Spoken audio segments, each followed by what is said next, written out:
حدیث قدسی رحمت عالم صلی اللہ علیہ وسلم نے فرمایا، میرا رب کہتا ہے جب کوئی بوڑھا گناہگار شرمندہ ہو کر میرے در پہ آئے، وہ بوڑھا جس کی جوانی چونچلوں میں گزری، جس کا شباب علل تللو میں گزرا، نشہ تھا شباب کا، ترنگ تھی جوانی کی، دولت کی مستی تھی، برادری اور پارٹی کا غرور تھا، رگوں میں گرم گرم خون کی روانی تھی، دولت کی فراوانی تھی، ساری زندگی بغاوت میں گزار دی،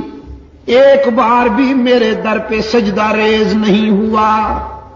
نامہ اعمال میں ایک بھی سجدہ نہیں، ایک بھی نیکی نہیں، لیکن اب زندگی کی شام ہو گئی، آنکھوں سے بینائی چلی گئی، کان سماعت سے معروم ہونے لگے، زبان میں لکنت آ گئی، دانت گر گئے،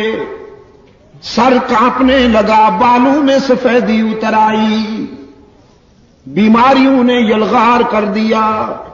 معدہ کچھ ہضم نہیں کرتا، کمر جھک گئی،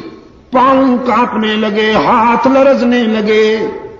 اولاد نے بھی نگاہیں پھیر لی، لوگوں نے بھی رخ پھیر لیا، اور سب سے بڑا حادثہ جیب خالی ہو گئی۔ ساری دنیا سے مایوس ہو کر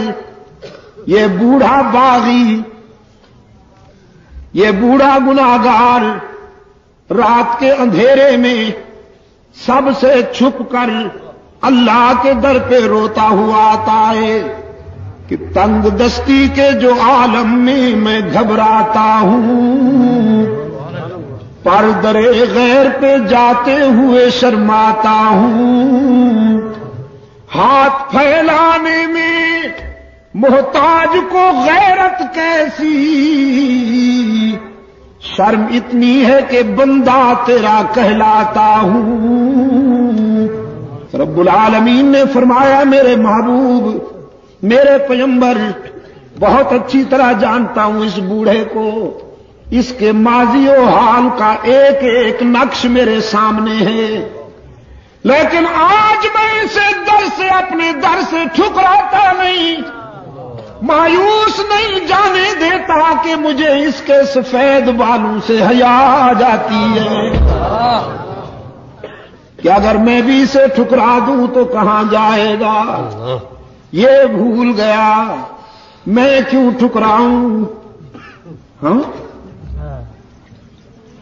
بیٹا، چھوٹا سا بچہ اگر اپنے گھر سے ہٹ کر کسی دوسرے کے گھر پہ جا کے مانگے، پڑوس کے دروازے پہ کھڑے ہو کر مانگنے لگے،